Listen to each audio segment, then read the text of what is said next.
बहुओं, दिव्या और सिया, मेरी बात सुनो। तुम जानती ही हो कि गर्मियों की छुट्टियां हो गई हैं, तो कल तुम्हारी दोनों ननद रहने आ रही है। मैं ये बता रही थी। क्या? दोनों ननद आ रही हैं? इसका मतलब उन दोनों की खातिरदारी काम। हे भगवान, गर्मी में इतने लोगों की रोटी मैं नहीं बना सकती हूँ। अच्छा ही है माँ, जो ननद जी ने आने का मन बनाया। इसी बहाने घर में थोड़ी रौनक सी हो जाएगी। ठीक है, हम दोनों मिलकर कल के लिए सारी तैयारी कर लेंगे। फिलहाल आप बताएं कि आज क्या बनेगा। माँ, आज क्यों ना मसाले के चावल बना ले। गर्मी भी बहुत है, ऐसे में कौन ही खड़े होकर रोटी बनाएगा। नहीं सिया बहू, तू तो जानती है कि हमारे घर में ये चावल वावल कहाँ ही खाए जाते हैं। अगर बना भी दिए तो कोई नहीं खाएगा। नहीं नहीं, चावल वावल नहीं, रोटी ही बनाना। तो ठीक है माँ जी, रोटी दिव्या बना लेगी। मेरे बस की नहीं है ऐसे गर्मी में रोटी सेकना। चावल खाने हो तो बता दो, मैं बना दूं। नहीं तो रोटी तो दिव्या ही डाल देगी। नहीं भाभी, जब चावल कोई खाएगा ही नहीं तो बनाने से क्या फायदा। मैं रोटी ही बना दूंगी और साथ में माँ जी आलू की सब्जी। सही है? हाँ सही है बहू। हेमा की बात सुनकर दिव्या रसोई में सभी के लिए खाना बनाने को चली गई। दिव्या और सिया दोनों हेमा की बहुएं थी, जिनमें सिया बड़ी तो थी लेकिन उसे परिवार का ज्यादा ख्याल नहीं था। वहीं दिव्या सभी के बारे में सोचती थी और वो निहायत ही साफ दिल की थी। आज भी दिव्या ने खड़े होकर पूरे परिवार के लिए रोटी सब्जी बनाई, जबकि सिया ने इस सब में उसकी जरा भी मदद नहीं की। ऐसे ही अगले दिन मेरी बेटी आ गई। अरे रे, मेरी नवासी नवासा भी आए हैं। आ जाओ बच्चों, अंदर आओ। दामाद जी, आप भी अंदर आ जाओ। हेमा ऐसे ही स्वागत करते हुए अपनी दोनों बेटी दामादों को अंदर ले आई। माँ, जल्दी से ठंडा पानी लाओ, बहुत गर्मी लग रही है। लो ननद जी, पियो पानी। माँ जी, अब तो दोनों ननद जी भी आ गई हैं। अब बताएं मैं क्या बनाऊं। कहो तो वेज बिरयानी बना दूं। नहीं नहीं भाभी, चावल नहीं। दीदी आई हैं तो आज तो कढ़ाई पनीर के साथ पूरी और आलू मटर के साथ रोटी बनाना, वही खाएंगे हम लोग। अच्छा।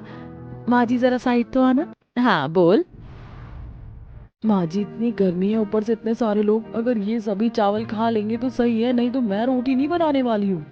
तू रोटी नहीं बनाएगी और ये लोग चावल नहीं खाएंगे तो फिर सभी को क्या खिलाऊंगी। बाहर से रोटी मैं मंगवा नहीं सकती, नहीं तो दोनों दामाद कहेंगे कि ससुराल जाकर किसी से खातिरदारी में 4 रोटी भी नहीं डाली गई। माँ जी आप चिंता ना करो, मैं हूं ना। कोई नहीं, मैं रोटी सब्जी बना दूंगी। हाय मेरी बहू, हर चीज का ख्याल रखती है। ठीक है, तू रोटी सब्जी बना लेना और सिया तू थोड़े से चावल भी बना लेना, जरा अच्छे लगेंगे। हेमा की बात को सुनकर दोनों बहुएं रसोई में गईं। गर्मी का मौसम था, ऐसे में सिया तो जल्दी से जरा से चावल चढ़ाकर निकल आई, लेकिन दिव्या का काम बहुत ज्यादा था। मैं, माँ जी, जेठानी जी, चारों ननद जी, देवर जी, दोनों ननद जी के पति, बच्चे, पापा। हे भगवान, कितने सारे लोग हैं। कम से कम 50 रोटियां बनेंगी। मुझे आटा भी बड़े बर्तन में ही लगाना पड़ेगा। दिव्या बेचारी गर्मी में सभी के हिसाब से आटा लगाने लगी। बड़ी ही मेहनत से सभी का आटा गूंथ जाने के बाद उसने सब्जी की तैयारी की।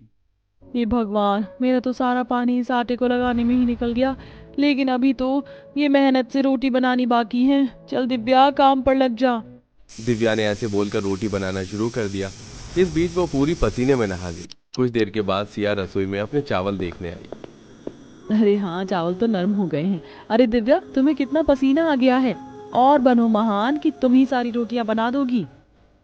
सिया दिव्या की मदद करने के बजाय और उसे ताना मारकर चली गई। किसी तरह दिव्या ने सभी के लिए खाना बनाया और सभी को उसने खाना खिलवाया। जिस बीच घरवाले दिव्या की बनाई हुई रोटियों को सारा ही खाना खा गए और दिव्या को बस चावल ही चावल खाने पड़े। ऐसे ही अगले दिन माँ, कल मैंने पूरी 45 रोटियां बनाई थी जो कि कम पड़ गई। अब आप मुझे बताएं कि आज मैं कितनी रोटी बनाऊं। बहू, 9 लोग तो घर में हम ही हैं। फिर 6 लोग तेरी नंदों की फैमिली के हो गए हैं और आज तो दोपहर से पहले तुम्हारी बुआ सास का परिवार भी घर आ रहा है। तुम ना दुगनी रोटी बनाना, तभी पूरा पड़ पाएगा। सब्जी वगैरह सिया बना देगी।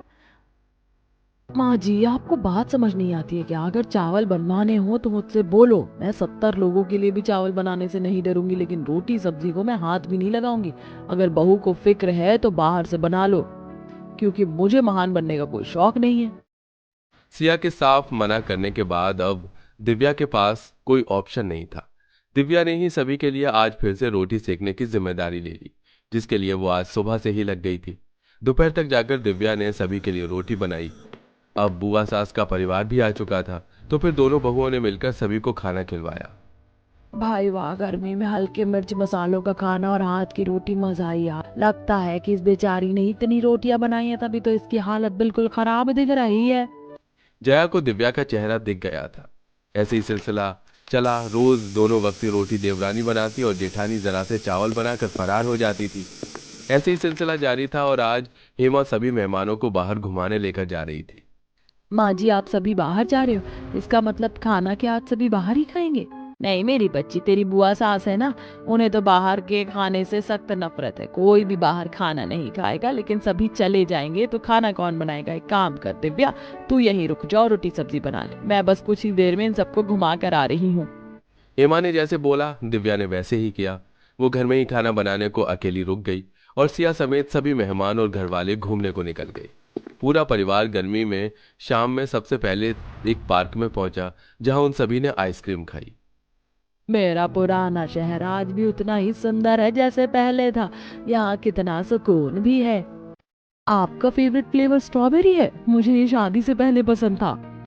सभी ने ऐसे ही मजे किए। पार्क घूमकर वो सभी रेस्टोरेंट गए, जहां सभी ने एक एक बर्गर खाया और फिर उन्होंने अपने घर का रुख किया। एक तरफ जहां घर वाले मजे कर रहे थे, वहीं बेचारी दिव्या सभी के लिए गर्मी में रोटियां बनाने में बिजी थी। अरे दिव्या बहू, खोल भी दे।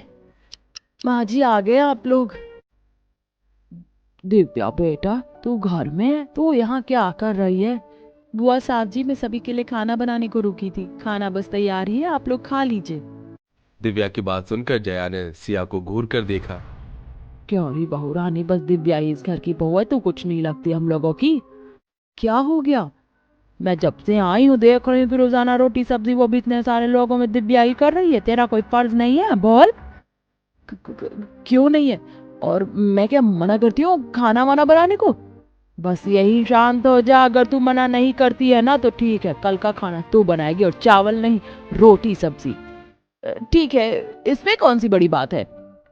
सिया खाना बनाने को मान गई। बस फिर क्या था। जैसे ही अगला दिन निकला, जया ने सिया को ही दोपहर के खाने का मेन्यू सौंप दिया। सिया भी अच्छी बनने को रसोई में आ गई और ये क्या, मैंने क्यों अपने ही पाँव पर खुद ही कुल्हाड़ी मार ली? कितनी सारी रोटी बनानी पड़ेगी अब। हाँ। सिया सभी लोगों की रोटी बनाने के लिए खड़ी हो गई। अभी उसने आटा ही गूंथा था, जो उसकी हालत खराब हुई। आज तो मेरा सारा दम ही निकल जाना है। चलो, ध्यान नहीं देती, झटपट रोटी बनाकर हट जाती हूँ। सिया बेचारी रोटी बनाने को खड़ी तो हुई, लेकिन कुछ ही देर के बाद उसकी हालत खराब हो गई। अब सिया के खड़े होने की बस की बात नहीं थी। वो जैसे जैसे रोटी डाल रही थी कि पीछे से दिव्या आ गई और बोली, भाभी, कितनी रोटी बन गई? अभी तो 10 ही बनी है। हटिए, अब थोड़ी सी रोटी मैं डाल देती हूँ। वैसे भी इतनी सारी रोटी बनाना आसान काम नहीं है। तुम मेरी मदद करवाओगी? हाँ, क्यों नहीं। दिव्या ने ऐसे बोलकर सिया के साथ काम करवाना शुरू किया। अब सिया को एहसास हो रहा था कि उसने दिव्या के साथ कितना गलत किया था।